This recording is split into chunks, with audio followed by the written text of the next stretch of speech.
Yo voy a desarrollar temas que tienen que ver con los equipos directivos y su rol y las características de su rol en los procesos de cambio. Ya sea que los procesos de cambio uno los piensa como unidad en el centro educativo o ya sea que los procesos de cambio son de índole nacional, regional, pero que justamente el centro de la estrategia radica siempre en las unidades educativas. Entonces ahí el rol del director es fundamental, del director, de su equipo, de la función directiva en conjunto. Entonces yo pensé que en estos minutos que voy a estar con ustedes podría referirme como a tres grandes núcleos. El primer núcleo sería pensar más bien en el equipo directivo y los procesos de cambio, pensando en el proceso de cambio como algo en sí mismo que hay que conocer. O sea, hay mucha teoría del cambio, hay muchos autores que se refieren a esto, y saber algunas de esas ideas puede ayudar cuando uno está enfrentado a un proceso de cambio, cuando uno lo está liderando, cuando uno lo está diseñando. Una segunda unidad sería, bueno, específicamente, ¿qué hacen los directivos en esos procesos de cambio? O sea, ¿qué se espera de su rol? ¿Qué cosas son las que en general funcionan mejor durante los procesos de cambio? ¿Y dónde pueden estar algunas de los obstáculos o advertencias a tener en cuenta? Y lo tercero, poner un énfasis o una mirada más específica en las organizaciones educativas en procesos de cambio. Es decir, mirar al equipo directivo, a las personas que dirigen el centro educativo, pero desde su lugar en una organización. Y entonces hay también mucha investigación, mucha acumulación sobre, bueno, qué pasa en las organizaciones que cambian y cuáles pueden ser esos conceptos, esas claves que nos pueden ayudar a hacer más fluidos los procesos de cambio. Mi perspectiva en esta participación es, la verdad, ser como una facilitadora de ideas que pueden ser aplicadas. Es decir, no pienso que mi intervención pueda ser, muy concentrada en conceptos o muy sesuda en cuanto a autores, sino tratar de aportarles a ustedes conceptos que obviamente tienen un fundamento en autores, pero sobre todo que les puedan ser claves de análisis del proceso y también claves de implementación del proceso. Entonces, desde ese lugar, ser lo más práctica posible, repito, aún basándome en autores, que si hubiera interés se pueden nombrar, facilitar las lecturas, pero creo que lo más importante en esta parte de la temática del curso es facilitarles a ustedes algunas cuestiones clave para monitorear y desarrollar procesos de cambio. Bueno, entonces yendo al primer núcleo de conceptos y de conceptos aplicables, decía, me voy a referir a los procesos de cambio en sí mismos. Entonces ahí, en la primera placa que ustedes van a ver, tenemos algunas ideas que nos pueden ayudar a entender los procesos de cambio. Una primera idea que viene de investigadores que han justamente seguido los procesos de cambio en la realidad misma, en el terreno, en el territorio, es que los procesos de cambio son procesos muy complejos y que además admiten como subprocesos dentro de sí mismos. Y eso es importante tenerlo en cuenta, porque esa idea del proceso también a uno lo ayuda a darse cuenta que puede tener avances y retrocesos. Es un proceso que no es lineal, es un proceso de avances y retrocesos. Entonces, cuando uno tiene esos obstáculos, esos retrocesos, lo toma de otra manera, lo toma, si se quiere, con más tranquilidad, con más filosofía, lo puede analizar, se da cuenta que está retrocediendo, pero también puede tomar ciertas medidas que lo ayuden a seguir avanzando. Entonces, esos subprocesos se pueden enunciar o nombrar como un primero, que es la preparación del cambio, el segundo subproceso, la implementación, es decir, la puesta en marcha propiamente del cambio, y tercero, la institucionalización. ¿Qué es la institucionalización? Es justamente integrar el cambio a la manera normal y usual de trabajar de la institución educativa. Y esos tres subprocesos, como decía, no son lineales, tienen una duración variada. Algunos autores dicen que puede durar desde 6 meses hasta 2 años cada uno, así que fíjense, si la preparación es un subproceso y puede llevar hasta 2 años, sí será importante tener presente que hay que respetar esos subprocesos y que los cambios no se pueden lanzar rápidamente y precipitar a la implementación así como sí. Entonces, esta idea de los subprocesos y de que es un proceso no lineal, yo creo que puede ser bastante útil cuando uno prepara un cambio, cuando uno tiene que, por ejemplo, preparar a las personas, tiene que conseguir los recursos, tiene que abrir el espacio para participación y para justamente tomar ideas de los involucrados. Una de las cosas que decimos siempre cuando veamos la última placa en el tema de las organizaciones, tiene que ver con las resistencias que son normales, usuales y esperables en los procesos de cambio. Entonces, esa preparación es clave. Muchas reformas, muchos cambios han tenido dificultades en el pasado en Uruguay y en otras partes del mundo porque se ha salteado o porque se ha hecho de una manera muy rápida justamente en su proceso de la preparación. Bien, otro elemento que también es interesante tener en cuenta desde la lógica de los procesos de cambio es algunas cosas que autores como Michael Fullan, que es un autor que en Uruguay se conoce mucho porque ha venido por el Plan Ceibal y que además es la cabeza que está atrás de la Red Global de Aprendizajes, él ha sido ejecutor de cambios en Ontario, en Canadá, y él ha sido también un teórico, un escritor de muchas obras sobre procesos de cambio. Y él tiene 3 o 4 conceptos que a mí siempre me resultan muy útiles y como muy de sentido común, pero que tienen aplicaciones técnicas, que son los siguientes. Por ejemplo, él dice, es natural y esperable que exista resistencia. Es decir, no hay que considerar que la resistencia sea algo negativo del proceso de cambio, hay que tomarlo, como dice él, como un amigo, ¿no? Él dice también, los problemas son nuestros amigos. Obviamente, cuando uno inicia un proceso de cambio, se va a enfrentar a problemas, inclusive problemas que no tenía previstos. Entonces, esa idea de que la resistencia es inevitable, hay que tomarla justamente como a veces parte de la preparación, de avanzar en la implementación y tener que retroceder para trabajar el tema de la resistencia. Otra idea de Fullan, que también es muy interesante y muy gráfica, es que el cambio es un viaje, no un molde. Es decir, uno no aplica un molde y tiene una idea de lo que es el cambio y lo aplica más allá del contexto, sino que al contrario. Así como cuando uno inicia un viaje, tiene una idea cuando comienza y luego el viaje en sí mismo tiene muchas sorpresas y cosas que uno no tenía previstas ni pensadas, el cambio en educación es un viaje que a uno lo llena de sorpresas y en donde tiene que enfrentarse a cosas que no tenía previstas. Entonces, esa mente abierta, flexible, hay que tenerla siempre, sobre todo en el rol de directivo. Y otra idea de Fullan es que el cambio no se puede conformar a todos. En el cambio no se puede dejar a todo el mundo contento, y eso forma parte de la resistencia. Es muy difícil, como directivos, cuando uno tiene responsabilidades, asumir que no puede dejar a todas las personas igual de conformes. Los cambios generalmente provocan rupturas, obstáculos, problemas, reclamos, y eso es natural. Obviamente se tienen que trabajar dialogando, negociando, participando, pero también Fullan, en ese sentido práctico de mucha experiencia, dice, no pretenda usted que va a dejar a todo el mundo conforme. Algunos estarán más contentos y otros perderán espacios de poder, de capacidad técnica, y eso también hay que manejarlo y saberlo.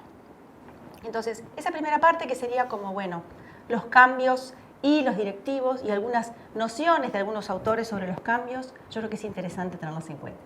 En la segunda placa tenemos una serie de ideas que tienen que ver con el rol de los equipos directivos en los procesos de cambio y qué se espera de él o qué cosas son las que funcionan mejor para que el cambio sea más fluido. Una primera idea es que los directivos deberían ejercer una cierta presión en la dirección del cambio, por eso dice ahí presión direccional, es decir, presionar de manera obviamente amigable, fluida, hacia el cambio, pero a la vez ofrecer apoyos. Es una idea que es como una idea que complementa dos conceptos, la presión y el apoyo, es decir, presionar en el sentido del cambio, pero a la vez apoyar y sostener a los equipos.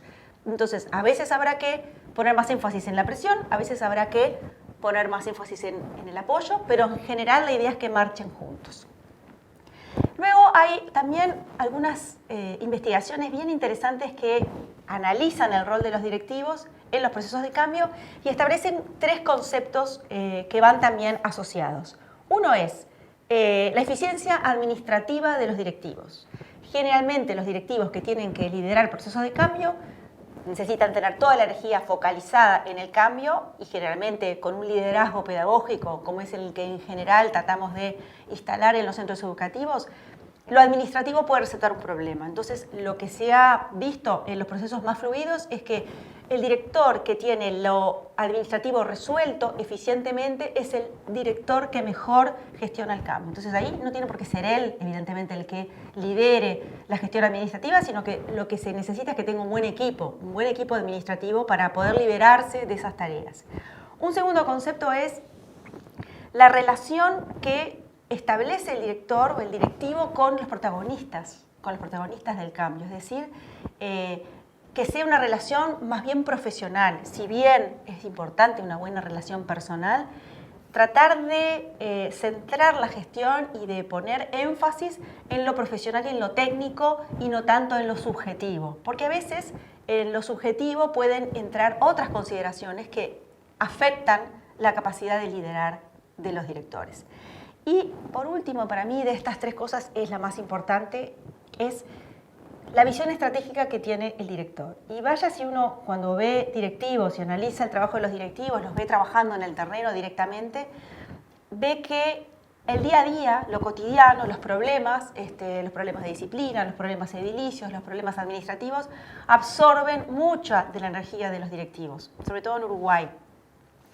Entonces, la recomendación es tratar de mantener esa visión que uno tiene a mediano plazo, a largo plazo, de cuál es el cambio que desea, esa visión estratégica, mantenerla y tratar de analizar el día a día en función de esa visión estratégica. Es decir, tratar de que el día a día no esté lleno de cosas coyunturales, casuística, sino el día a día intentar, otra vez con la eficiencia administrativa, tenerlo resuelto por otro lado con algún equipo, con buenos equipos de apoyo y el director ir llevando su rol hacia lo que es la visión estratégica. Es complejo, no es fácil decirlo, muy difícil hacerlo, pero realmente se ve.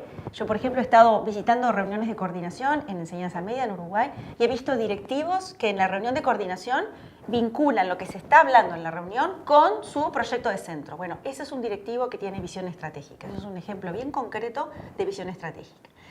Y por último, del directivo también se esperan los procesos de cambio que sea un buen definidor de cuáles son los espacios de autonomía de los protagonistas.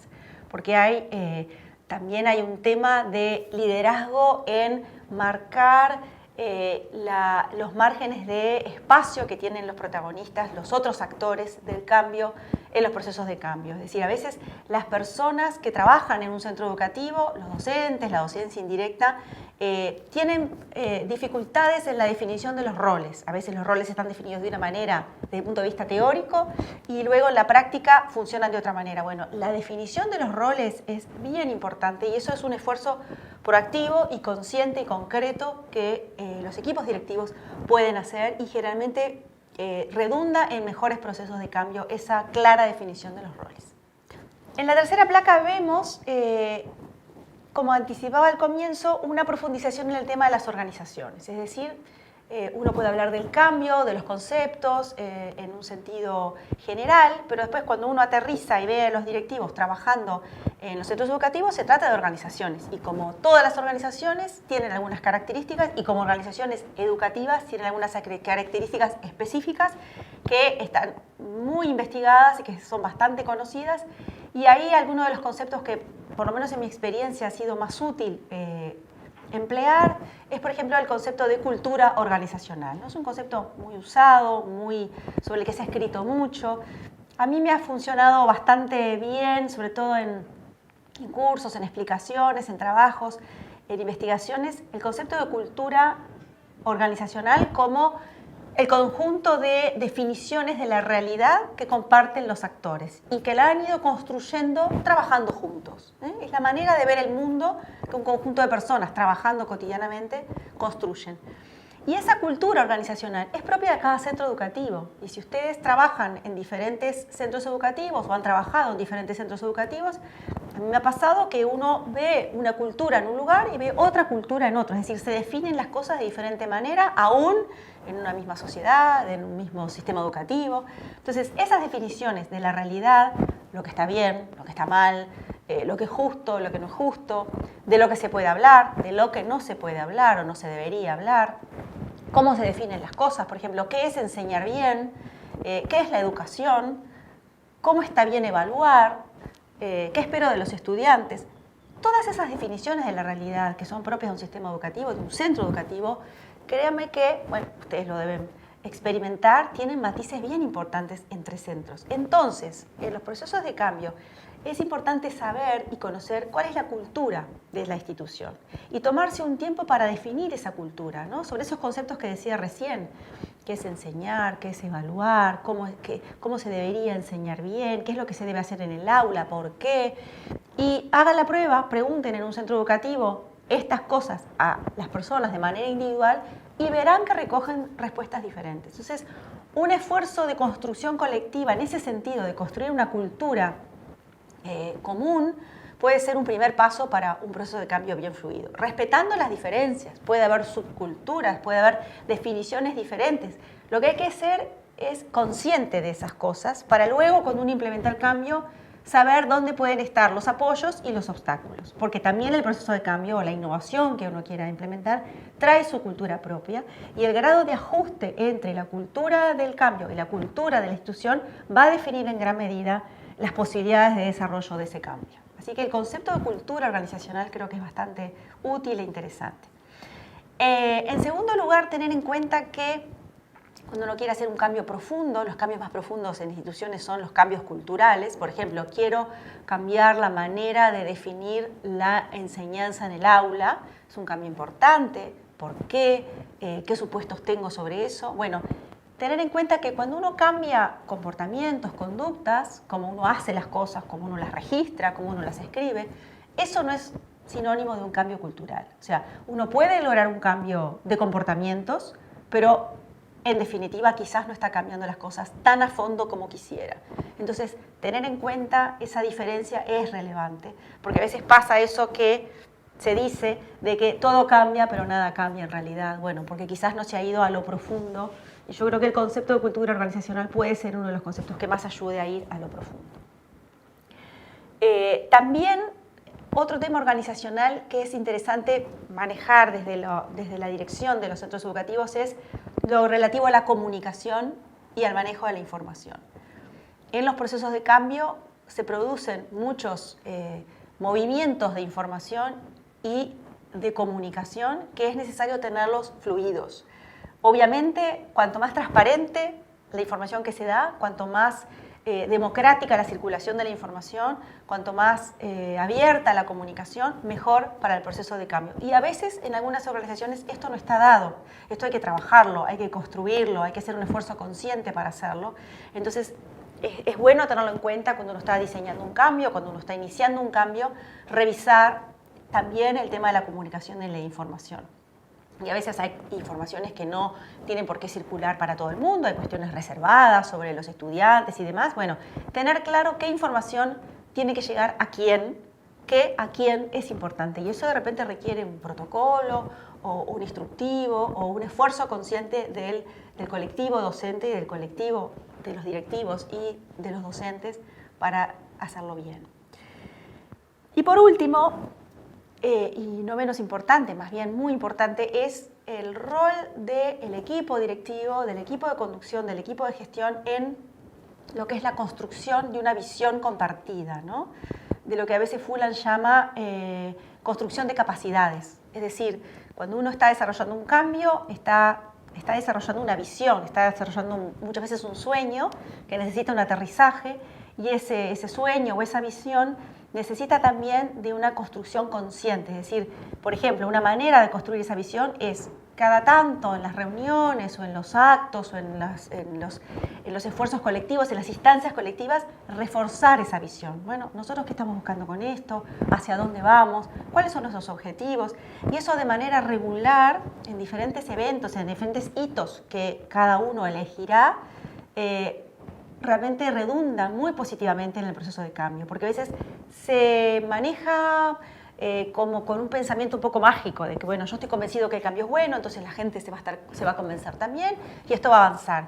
Y las cosas son mucho más complejas que eso, cada uno tiene su visión de la cosa, cada uno defiende lo suyo, a las personas nos cuesta movernos de nuestra zona de confort, entonces una construcción consciente y colectiva puede ayudar mucho.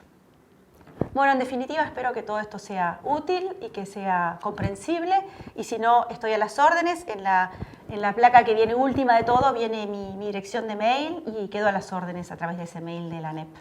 Muchas gracias.